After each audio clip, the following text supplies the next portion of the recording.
koperasi. Dan edisi kali ini secara khusus kita akan mengulik kilas balik bagaimana sejarah berdirinya dari KSP Kopi Mawar Moe. Oke, tentunya hari ini saya tidak sendirian. Saya akan ditemani oleh bintang tamu yang cantik dan super energi. Dan ini dia Ibu Dewi Minardi. Oke, halo, selamat pagi Ibu. Selamat pagi Kakak Cecik. Baik, terima kasih banyak sudah mau menyempatkan dan juga meluangkan waktunya untuk bincang-bincang sekitar koperasi hari ini dalam topik pembicaraan kita hari ini tentang berjodoh dengan koperasi. Dan salah satu jodoh koperasi hari ini sudah ada di depan mata kita, yaitu Ibu Waria Dewi Minardi. Oke, terima kasih. Baik, oke. Ibu kira-kira kesibukannya saat ini apa saja? Oke, baik Kakak Cecik. Sebelum kita melanjutkan bincang-bincang kita pagi ini, apa boleh saya menyapa penonton? Boleh, boleh sekali, silakan. Oke, baik. Ya. Halo penonton Mawar Moe Podcast. Apa kabar kalian semua? Semoga semua baik, sehat, dan diberkati. Baik, sebelum kita masuk ke topik pembicaraan kita hari ini, saya ingin bertanya, kira-kira kesibukan Ibu saat ini apa saja? Yang pertama, saya masih sebagai istri, kesibukan sebagai ibu dari anak-anak saya, dan sehubungan dengan pekerjaan saya sampai dengan sekarang, kesibukan saya sebagai seorang manajer di lembaga keuangan tercinta ini, KSP Kopi Mawar Moe. Oke, baik, terima kasih Ibu. Dan untuk teman-teman di luar sana, terlebih khusus yang saat ini menonton podcast kami, mungkin masih banyak yang belum mengenal sosok dari Ibu Dewi ini seperti apa. Oleh karena itu, yuk kita perkenalan singkat dulu tentang biodata dari Ibu Dewi. Kurang basic soal latar belakang keluarga dari Ibu, dan boleh juga spill tentang latar belakang pendidikannya seperti apa. Saya perkenalkan diri saya, nama saya Maria Dewi Minardi. Lahir pada tanggal 5 April tahun 1969. Menurut orang tua bahwa saya lahir di hari Sabtu suci, satu lilin, satu terang, banyak sekali. Ya, itu untuk di keluarga saya. Saya lahir di kampung kecil namanya Pering, Desa Rurang, Kecamatan Reok dulunya, dan sekarang menjadi Kecamatan Reok Barat. Dari ayah saya namanya Dominikus Samur almarhum, dan ibu saya namanya Francisca Sukacita. Ayah saya seorang guru dan ibu saya seorang ibu rumah tangga, tapi dia punya keterampilannya yang luar biasa, mungkin karena memang dia anak guru dulu dan punya jasa SKP dulu, sehingga dia bisa menjahit. Kami 6 bersaudara, satu laki-laki ya di atas saya, kemudian 5 orang perempuan. Saya perempuan tertua. Kami semua sudah berkeluarga. Semuanya sudah berkeluarga, dan puji Tuhan bahwa kami semua walaupun perempuan 5 orang itu semua punya pekerjaan masing-masing. Wah, luar biasa sekali. Ya, itu hasil didikan dan juga kerja keras. Dari orang tua. Kami sangat berterima kasih pada orang tua kami yang memang ya semua tahu bagaimana orang tua kita dulu, walaupun dia guru, tetapi dengan segala keterbatasannya. Puji Tuhan karena mama bisa menjahit, ya, sehingga bisa menopang ekonomi rumah tangga kami, sehingga kami semua bisa sekolah dan sekarang bisa bekerja. Ya. Dan Kakak Cici, saya juga perkenalkan suami saya kan. Oke. Ya, suami saya namanya Tarsisius Hurmali. Ya. Kemudian kami menikah itu 8 Juli 1993. Kami dikaruniai 5 orang anak, 2 perempuan dan 3 laki-laki. Dan sekarang juga kami juga sudah punya 2 orang cucu dari putri pertama kami. Saya dan Pak Tarsi itu bertemunya karena sama-sama kuliah di STG. Saya tingkat 1, dia tingkat 3, sehingga ya ya bertemu di sana. Oke. Begitu kakak Ceci. Baik. Dan saya, basic saya itu guru agama. Oke. Saya tamatan dulu namanya SPKIP sebelum UKI ini. Jadi saya D3 kata ketik.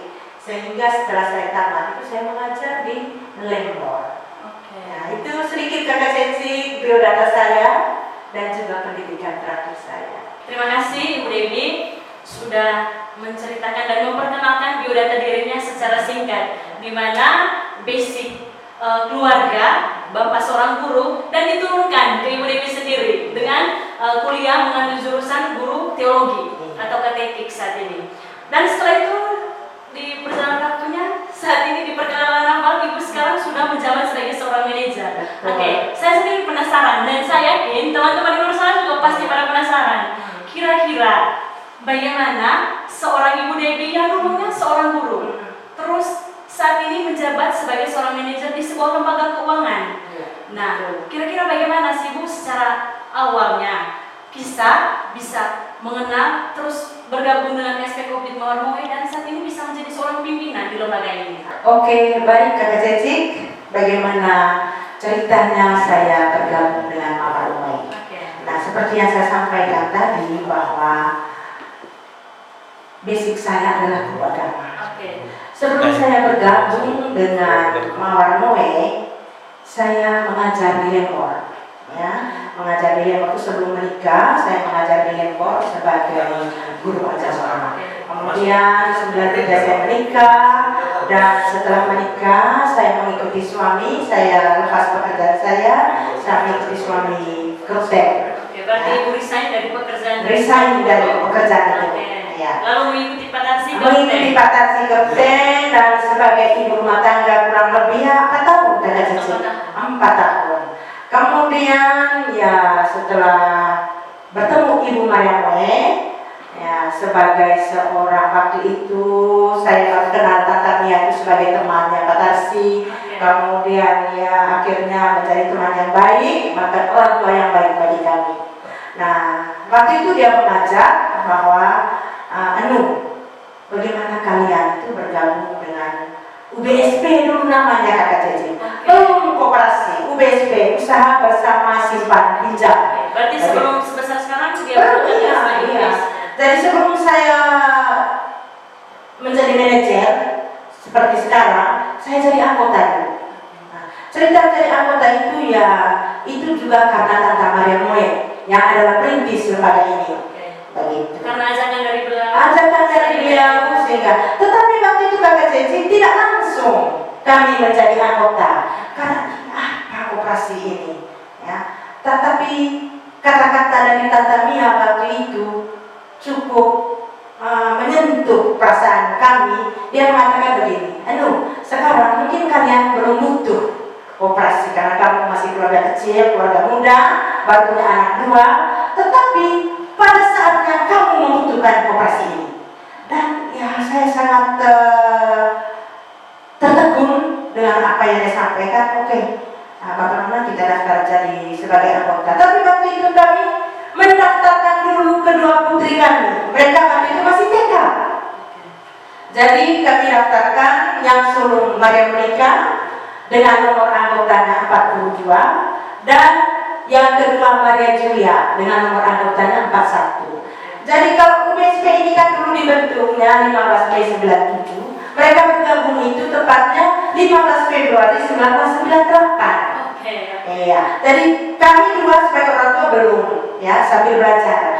Beda kalau sekarang kakak Cici. Sekarang kalau mau jadi anggota bersedia dulu dengan pendidikan dasar tentang operasi. Dulu tidak ada pendidikan, hanya soal tahap menambah saja.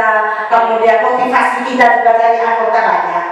Ya, bagi jadi gabung menjadi anggota UBSP saat itu hanya karena kedekatan dengan Tante Mia. Itu saja. Tentang operasi itu seperti apa ya? Belum ada gambaran. Belum ada gambaran sama sekali. Gitu kakak Cici.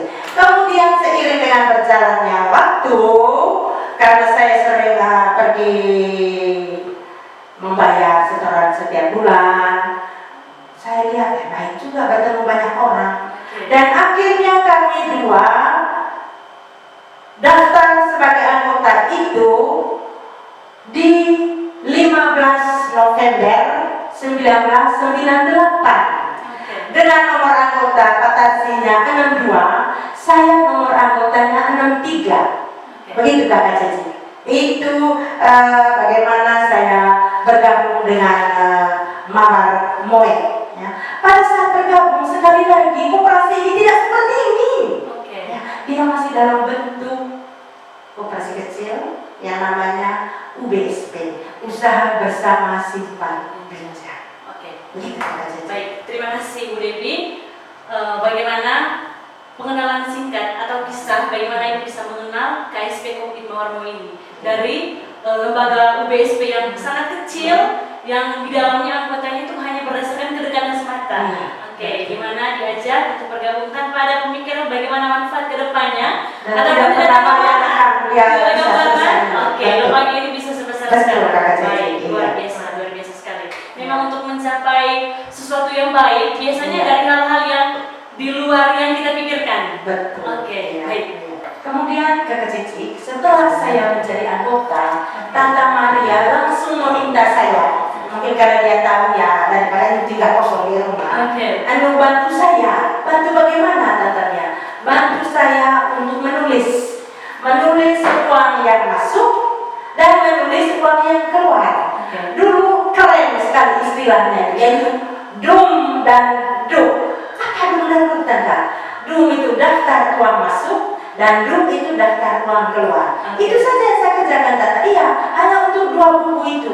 Jadi kalau ada anggota yang datang store, ayo catat di sini. Dan kalau ada uang yang keluar untuk dipinjamkan, ayo catat di buku ini. Oke Tante, baik, saya coba. Dan saya mulai bekerja itu sejak tanggal 15 November itu. Dulu kan dia UBSP Kakak Cici, tidak seperti sekarang. Jadi dulu pelayanannya 1 kali dalam 1 bulan, seperti yang kita buat sekarang di kelopak-kelopak. Jadi hanya kita pakai 1 hari dalam 1 bulan, yang itu setiap tanggal 15. Dari tanggal 15 saya berarti ke kantor, ada pelayanan kantor Tunas Jaya. Dan tentunya jumlah anggota saat itu sangat sedikit. Anggota sangat sedikit, hanya 13 orang, dan sampai dengan 11 bulan hanya 63 orang saja. Tidak sampai 1 jam.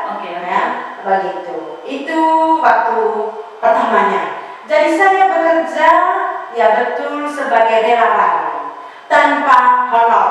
Saya juga maklum karena hanya kerja 1 hari. Sampai pada akhirnya Kakak Cici, pada tahun 1999 bulan April, sebagai yayasannya Tunas Jaya itu mendapat donatur untuk kegiatan yayasannya sendiri. Nah, waktu itu Tante juga langsung angkat saya sebagai bendahara yayasan dan juga sebagai pengelola untuk UBSP ini. Nah, sebagai pengelola. Nah, waktu itu 1999 itu baru saya mulai ada honor. Begitu Kakak Cici. Baik, luar biasa. Awal saya jatuh cinta dengan Mawar Moe. Baik. Terima kasih Bu Devi. Perjalanan yang cukup menarik dari sebagai seorang relawan yang tidak mengharapkan imbalan, tetapi seiring berjalannya waktu dan juga semakin berkembangnya koperasi ini, itu juga bisa memberikan manfaat bagi Ibu dari segi ekonomi atau finansial. Baik, selanjutnya kita akan masuk ke pertanyaan selanjutnya. Seperti yang Ibu Devi sampaikan, Ibu Devi daftarnya tanggal 15 November 1998 dan koperasi ini berdirinya juga sudah cukup lama, dan yang pasti Ibu menjadi salah satu saksi bagaimana perkembangan koperasi ini dari tahun ke tahun hingga sampai saat ini dengan usia yang ke-26 tahun. Bisa Ibu ceritakan bagaimana kisah dirintisnya atau didirikannya lembaga keuangan ini? Baik. Jadi kisah perjalanan cintaku dengan Mawar Moe. Kisah perjalanan KSP Kopdit Mawar Moe. Kakak Cici, tentang Mawar, UBSP Mawar, saya masih ngomong tentang UBSP ya. Tentang UBSP Mawar, dirintisnya atau dibentuknya UBSP ini tidak terlepas dengan cerita tentang berdirinya Yayasan Tunas Jaya.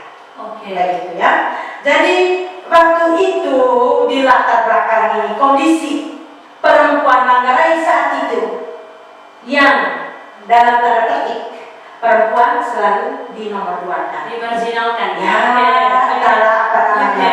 Kemudian perempuan waktu itu sangat sulit atau tidak punya akses ke bank. Maka dari situ Ibu Maria Moe membuka bengkel kerja namanya. Bengkel kerja itu untuk melatih perempuan-perempuan muda dari kampungnya sendiri dan dari kampung suaminya, melatih untuk menenun dengan baik, dengan mutu yang lebih baik. Karena kita orang Manggarai hampir semua juga tahu tenun, tetapi tenun yang seperti apa sehingga kalau dijual ya punya nilai baik. Kemudian juga melatih menjahit. Nah, sehingga cerita awal tentang UBSP ini itu dari anak asuhnya Ibu Maria Moe sendiri. Jadi dia melatih bagaimana kamu tenun, hasil tenunannya dijual, hasil jualannya harus bisa nabung di koperasi. Supaya kita punya harkat dan martabat yang sedikit inilah sebagai seorang perempuan. Kita harus punya penghasilan sendiri. Jangan bergantung sepenuhnya kepada laki-laki. Dan itu memang Tante Mia itu adalah tokoh pemberdayaan perempuan. Luar biasa. Berarti spirit awalnya bagaimana kepedulian dari Ibu Maria Moe terhadap kaum perempuan, supaya perempuan juga bisa mandiri secara finansial. Dan tanpa disadari hal ini berpengaruh pada seluruh anak didiknya. Bagaimana pemikiran, kalau yang saya lihat dan yang saya dengar, bagaimana pemikiran Ibu Maria Moe visioner, dia melihat ke depan, sehingga bagaimana dia memperdayakan ke-13 perempuan ini untuk bisa jangan berbicara soal memperbaiki ke depannya, tetapi pada saat itu bagaimana bisa membiayai kehidupan dirinya dan keluarganya sendiri. Dan menarik, sangat menarik. Bahkan gaya pikirannya Maria Moe ditularkan kepada Maria Debbie. Dan ini cerminan. Iya, kakak saya mau bilang, kakak saya selalu bilang begini, kakak Ceci, Maria Moe sudah meninggal, tapi muncul lagi Maria lain, ya, Maria Debbie. Luar biasa, begitu. Baik, kakak Ceci. Jadi UBSP ini dulu dirintis tepatnya itu hari Kamis, saya ingat. Kamis tanggal 15 Mei 1997. Oleh 13 orang perempuan, ya. Siapakah 13 orang perempuan itu? Yaitu anak didiknya Tante Mia. Saya yakin mereka juga tidak tahu, hanya karena takut karena seorang pemimpin. Ya, dia guru tenunnya, guru jahitnya, sehingga apa yang disampaikan oleh Tante Mia itu. Jadi 13 orang perempuan dan nomor anggota yang ke-13 itu adalah Tante sendiri. Ibu Maria Moe yang adalah perintis yang melahirkan lembaga ini. Begitu, kakak Ceci. Kemudian kita tahu dalam undang-undang koperasi bahwa koperasi itu sah dibentuk minimal jumlah anggotanya 20 orang. Tetapi waktu itu belum sampai dengan 20 orang. Maka biarkanlah UBSP ini berjalan seperti air mengalir. Sampai pada akhirnya tanggal 15 November 1998 yang pada saat itu kami menjadi anggota, mulai terasa bahwa koperasi ini harus ada anggaran dasarnya, anggaran rumah tangga. Maka untuk membentuk anggaran dasar dan anggaran rumah tangga harus ada perintah acara pembentukan. Sehingga di dalam anggaran dasar kita, koperasi kita ini baru dibentuk pada tanggal 15 November 1998. Itu akta pendiriannya. Walaupun sudah dirintis sejak 15 Mei 1997. Begitu, kakak Ceci. Kemudian langsung pada saat itu mulai dibentuklah kepengurusan pertama. Jadi sebelumnya ditunjuk yang catat tenun. Masa tadi saya tuh diminta begitu. Nah, dibentuklah kepengurusan pertama itu. Waktu itu ketuanya waktu itu adalah Bapak Petrus Nawar. Itu kepengurusan pertama. Awal sekali ya. 1998 Bapak Petrus Nawar tapi sudah tidak menjadi anggota.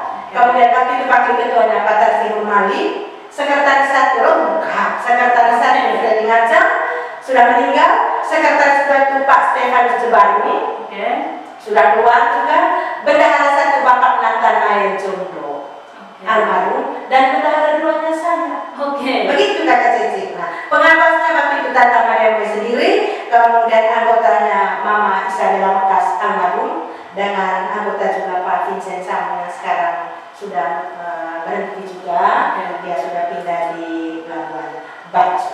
Begitu kakak Cece. Jadi tanggal 15 November itu dianggap sebagai hari lahirnya KSP Kopdit Manokwari. Kemudian dalam perjalanannya kakak Cece, tadi itu 13 orang perempuan. Ya. Om Daniel sendiri yang adalah suaminya Tante Maria belum jadi anggota.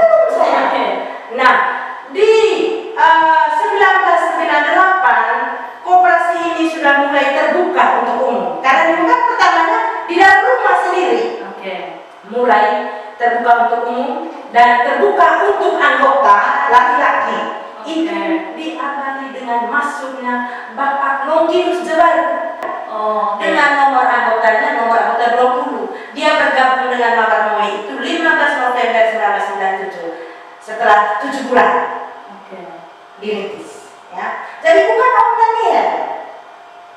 Nah, kemudian anggota laki-laki yang kedua itu adalah Bapak Nathanael Jondo almarhum, Bapak Nathan. Sedangkan Om Daniel itu baru bergabung itu 15 Januari 1998 dengan nomor anggotanya 27. Diikuti oleh kakak Jeffrey nomor anggota 28 dan diikuti lagi oleh kakak Jelly nomor anggotanya 29. Jadi begitu tentang cerita awalnya. Nah, tentang nama, karena itu menurut pemikiran kami sekarang ya, agar dulu juga kami tidak sempat tanya kepada beliau kenapa diberi nama Mawar. Ya. Tetapi ya kami pikir mungkin karena memang perempuan ya, dirintis oleh perempuan, kemudian anggota awalnya perempuan, maka berilah nama UBSP ini adalah Mawar. Jadi kemudian dari situ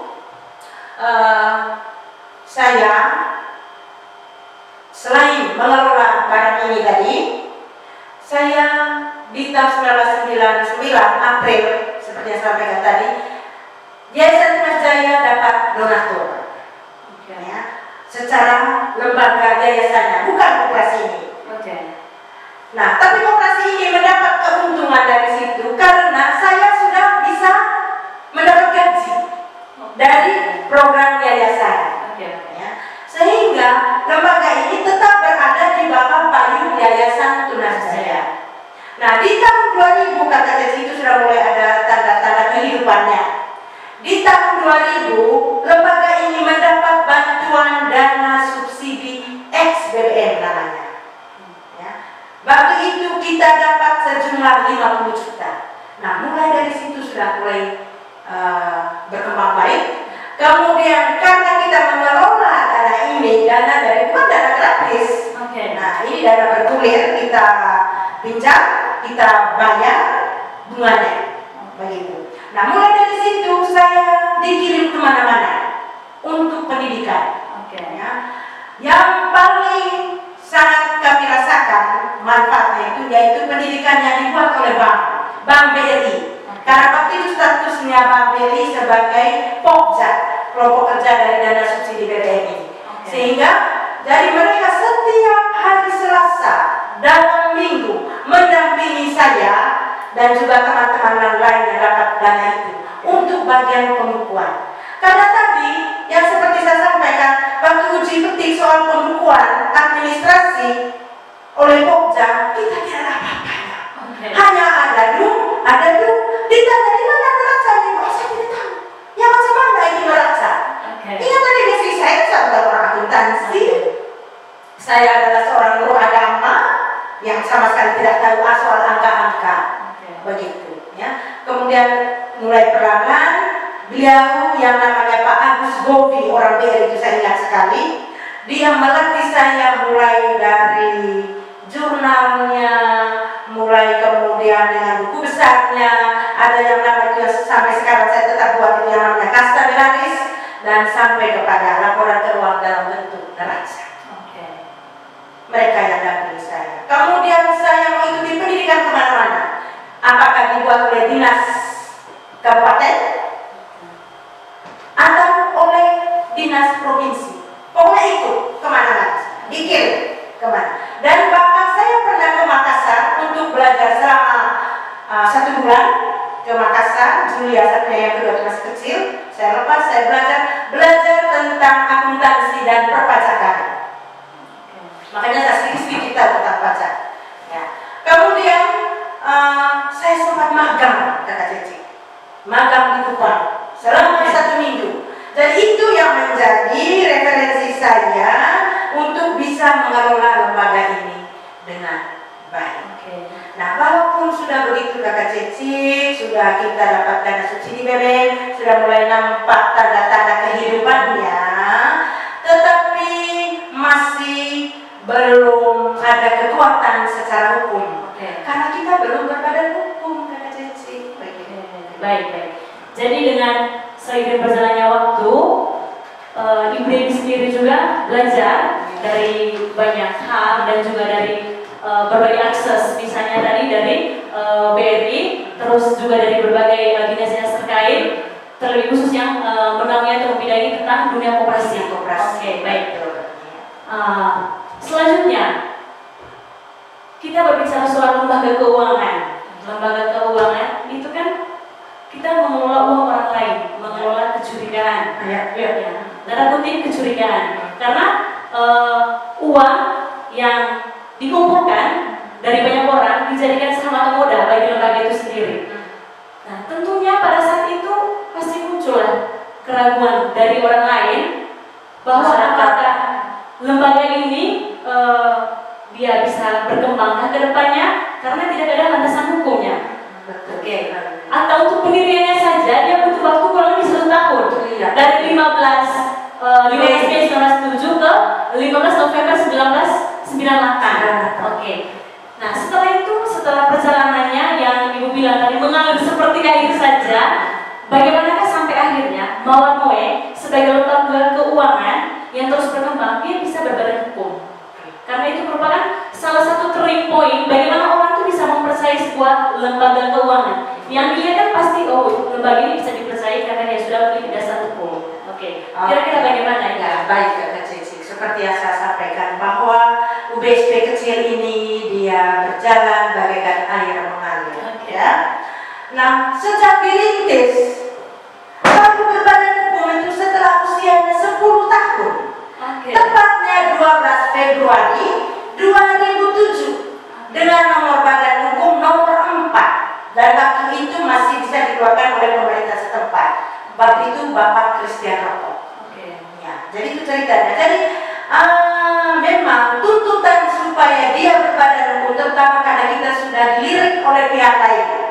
Antara lain tadi kita mendapat dana subsidi BBM. Teman-teman yang lain waktu itu yang sudah operasi, karena mereka sudah berbadan hukum dapat 100 juta Kakak Ceci. Tetapi karena Mawar Moe-nya belum berbadan hukum, maka dia hanya dapat 50 juta. Dia hanya dapat setengah dari itu. Nah, berdasarkan itu waktu rapat anggota sudah mulai membahas bagaimana ke depan kita ini. Kita tidak bisa berada di bawah Yayasan Tunas Jaya terus. Maka rapat memutuskan kita harus berdiri sendiri. Kita harus berbadan